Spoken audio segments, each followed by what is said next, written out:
एक एक पल, एक एक घड़ी, एक एक समय, एक एक नक्षत्र का शिव महापुराण में वर्णन है। यहां तक शास्त्र कहता है कि पीपल के वृक्ष की जब भगवान शिव रचना करे, पीपल के वृक्ष की जब रचना करी गई तो उस पीपल के वृक्ष में भी कौन सा समय किसका है ये शिव महापुराण वर्णन करती है। सुबह 4 बजे से लेकर 7:30 बजे तक पीपल के वृक्ष में ब्रह्मा जी का वासा होता है। 7:30 बजे से लेकर 10:30 पौने 11 बजे तक पीपल के वृक्ष में भगवान विष्णु का वासा होता है। 10:30 बजे से लेकर पीपल के वृक्ष में 11:30 बजे तक पितरों का वासा होता है। 11:30 बजे से लेकर 12:30 बजे तक पीपल के वृक्ष में आहूतों का वासा होता है। 12:30 बजे से लेकर शाम को 4 बजे तक पीपल के वृक्ष में वासुकों का वासा होता है। 4 बजे से लेकर शाम को 7:30 बजे तक पीपल के वृक्ष में शंकर का वासा होता है। 7:30 बजे से लेकर 9:30 बजे तक पीपल के वृक्ष में कुबेर का वासा होता है। 9:30 बजे से लेकर फिर कुबेर के वृक्ष में अन्य देवों का वासा चालू हो जाता है। इसलिए हमारा हिंदू धर्म कहता है, हमारे शास्त्र कहते हैं कि पीपल के वृक्ष को जब पूजा जाता है, पीपल के वृक्ष की जब पूजन करी जाती है तो सुबह 10:30, 11, ज्यादा से ज्यादा 11:30, ज्यादा से ज्यादा 12, उसके पहले पीपल के वृक्ष की पूजन कर लेना चाहिए। क्यों? क्योंकि 11:30 बजे से लेकर 12:30 बजे तक पीपल के वृक्ष में पितरों का वासा रहता है, आहूतों का वासा रहता है, फिर वासुकों का वासा आता है।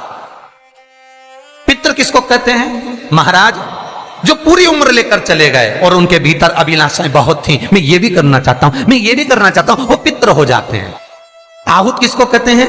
जिस माता के गर्भ में बच्चा जन्म ले और मर जाए, या 6 महीने का गर्भ धारण करने के बाद अवर्षण हो जाए, जीव पड़ने के बाद 6 महीने के बाद अगर बच्चा गर्भ में भी शांत हो जाता है, कुंवारी अवस्था में शांत हो जाता है, जिसका विवाह नहीं हुआ ऐसा बच्चा जब शांत हो जाता है, अधोगति में कोई मर जाता है, सुसाइड कर कर एक्सीडेंट में किसी भी रूप में मर जाता है तो वो आहूत कहलाता है। और बहुत ध्यान देना साहब, शिव महापुराण की कथा कहती है पितरों को भाग मिलता है, इसलिए पितृ तृप्त रहते हैं।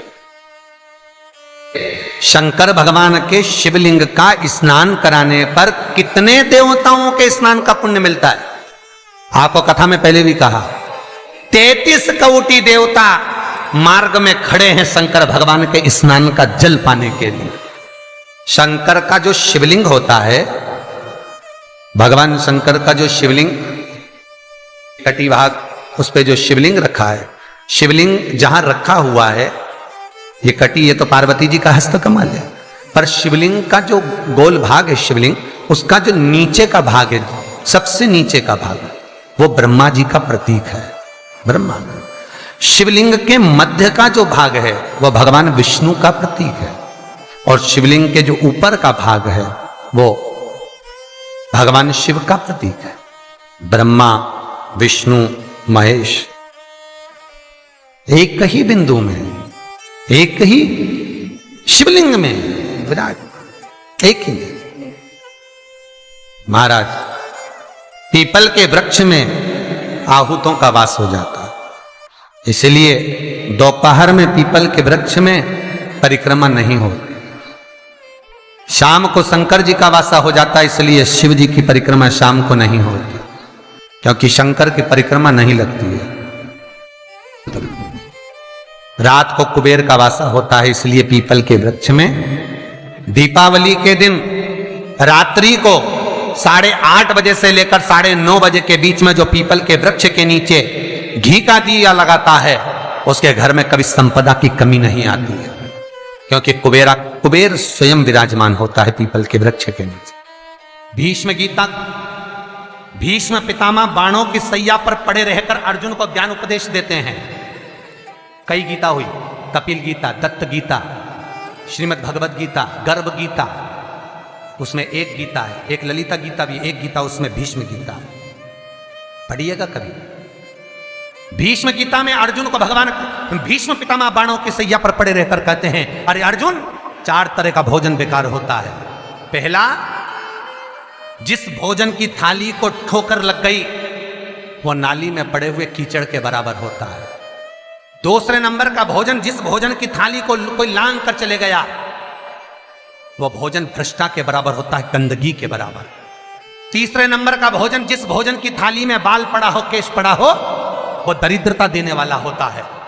और चौथे नंबर का भोजन अर्जुन, अगर पति और पत्नी अगर एक ही थाली में भोजन कर रहे हैं तो वो मदिरा के तुल्य होता है। कई लोग कहते हैं एक ही थाली में भोजन करो तो प्रेम बढ़ता है, प्रेम बढ़ता है। शिव महापुराण की कथा कहती है पति और पत्नी अगर एक ही थाली में भोजन करते हैं, एक ही थाली में अगर पति और पत्नी भोजन करते हैं तो उस घर की दशा देखिएगा। उस घर के बच्चे कभी भी विद्या में उत्तम नहीं निकल सकते, उस घर के बच्चे कभी भी सत्मार्गी नहीं निकल सकते, मार्ग से विचलित ही निकलेंगे, क्योंकि मदिरा के नशे में पैदा हुए हैं। सुन अर्जुन सुन, यदि बेटी कुंवारी है और बाप के साथ में बैठकर भोजन करती है तो उस बाप की कभी अकाल मौत नहीं होती है, क्योंकि बेटी बाप के काल का हरण कर लेती है। बेटी कुंवारी है, बेटी की शादी हो जाए जब भले वो पिता के साथ भोजन ना करे क्योंकि गोत्र बदल गया, पर बेटी जब तक कुंवारी है हमारा चैनल बाप के साथ बैठकर भोजन करेगी तो बाप के काल को हरण कर लेती है। ये उसी तरह जैसे एक गाय ब्याह गई हो और एक गाय कुंवारी हो। महाराज, ब्याही हुई गाय का गोबर से लीपने से ज्यादा फलदायी होता है कुंवारी गाय का गोबर से लीपना, वो ज्यादा फलदायी है।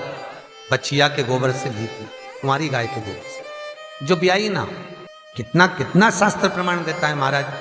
कई लोग दुखी भी हो रहे होंगे आज हमारी कथा सुनकर कि भगवान गुरु जी आपने कह दिया कि एक थाली में भोजन मत करो और हम तो इतने साल से करते हुए आ रहे हैं और अलग अलग करेंगे और ऐसा और वैसा। यहाँ तो शास्त्र तो कह रहा है ना कि ज्ञानी को अज्ञानी को समझाना सरल है, पर जिसके भीतर अभिमान भर गया, अहंकार समा गया, जो खुद को स्वतः ही भगवान मानता हो, स्वयं को वेद पाठी, स्वयं को शास्त्रों का प्रमाणित मानता हो, उसको कौन समझाएगा साहब? जिसके भीतर अभिमान भरा है, अहंकार भर गया हो, उसे कौन समझा सकता है?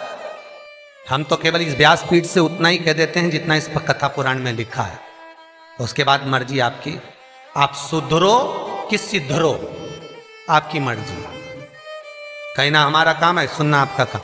करना हो तो ठीक है, ना करो तो आग लगे बस्ती में अपन रो मस्ती में, मीराबाई जैसे अलमस्त रहो। मैं तो चली वृंदावन राणा, मेरे तो भाग जगे तेरे मेलों में आग लगे। हमें कहीं करना, हम तो कह सकते हैं कि आपको करना हो तो ठीक है, ना करना हो आपकी मर्जी। भीष्म गीता कह रही है। तो यहां पर शास्त्र कहता है कि बेटा मां को प्रिय होता है और बेटी बाप को प्रिय होती है, कथा वो चल रही है। इसलिए पिता के सामने अगर बेटी कुंवारी हो तो पापा के साथ भोजन करे, पिता के साथ भोजन। लोग कहते हैं बेटी की विदाई में सबसे ज्यादा मां रोती है। शिव महापुराण की कथा कहती है बेटी की विदाई में सबसे ज्यादा बाप रो। श्री शिवाय नमस्तुभ्यं, श्री शिवाय नमस्तुभ्यं, श्री शिवाय नमस्तुभ्यं।